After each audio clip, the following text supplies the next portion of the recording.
For many UFO researchers, this congressional hearing tomorrow is long overdue and a big step toward bringing more transparency to a topic that many consider a punchline.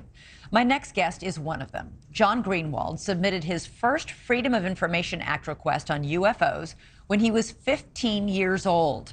27 years later, he runs an online database called the Black Vault with more than 3 million declassified government documents.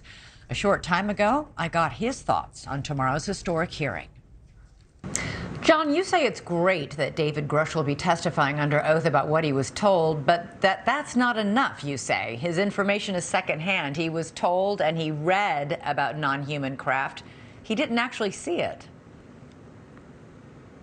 Yeah, that's right. I mean, I would like to see the people that told him all of what he has come forward with. Those, I think, are the people that should be in the hot seat. Now, I am encouraged that he's going to be under oath, and I'm excited to see him actually bring this story to Congress and say what we've already heard.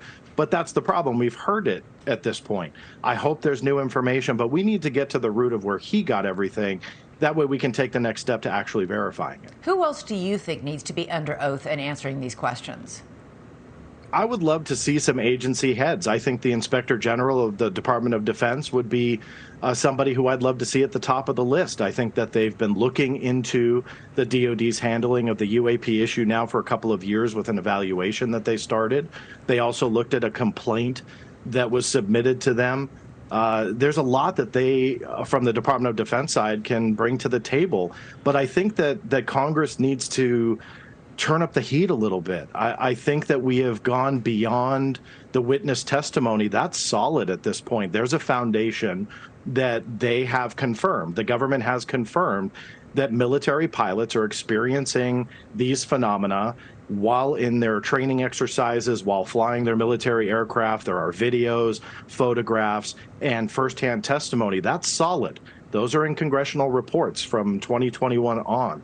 So I don't want to take away from the witnesses that are there. Ryan Graves and David Fravor are crucial voices to bringing this to the public. But I think we need to turn up the heat a little bit. I think Congress needs to find some agency heads to put in the chair. And I'd love to see the same heat that I've seen in other hearings outside of the UFO topic in this one and really get some answers. Yeah, you've been filing Freedom of Information requests, or FOIAs, for military documents on UFOs for decades, and you post them on your Black Vault website.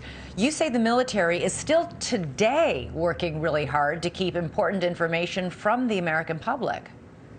Absolutely. And it's only gotten worse in the past 5.5 years since it's gotten worse now. Worse, yeah. Yeah, contrary to popular belief, just because we're hearing about UAP and UFOs more, to be honest with you, from the legal standpoint, from fighting under the Freedom of Information Act, it is worse. I'll nutshell it for you. In the past 26, 27 years, I have filed over 10,000 FOIA requests to pretty much every federal agency you can imagine on pretty much any government secret that you can think of. And UFOs just being one of them. And out of all of them, UFOs single-handedly are the toughest ones to research. They have the most pushback. They have the most provable pieces of evidence of a cover-up.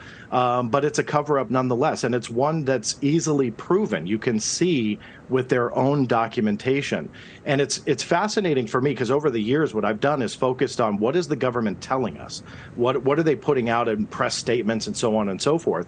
And juxtapose that with the actual evidence. The stuff that you can legally get, not leaked material, not anything that somebody gave me in a dark garage somewhere, but rather the U.S. government itself through the Freedom of Information Act. They will give you these pieces of evidence. And sometimes they're not redacted and they tell amazing stories. Other times they're heavily redacted, and that in itself tells an amazing story. Yeah. So in one recent request that you made, the Navy refused to release every single video it had relating to UFOs. Every single one. Right. Why is there still so much secrecy around this? Your guess is as good as mine. But, you know, just this week, the Department of Defense released yet another piece of footage from an MQ-9 Reaper drone of the Russian jet that was dropping flares on top of it ended up damaging it. This was not the first occurrence. They openly released this video, yet when it comes to UAP, they claim that MQ-9 Reaper drone footage is entirely classified because of the platform itself and the classified nature of the sensors that saw the UAP or took the video footage or whatever. Right, so basically it's a silly excuse. Thanks so much for watching. Go to joinnn.com to find NewsNation on your television provider. And don't forget to click the red subscribe button below to get more of NewsNation's fact-driven, unbiased coverage.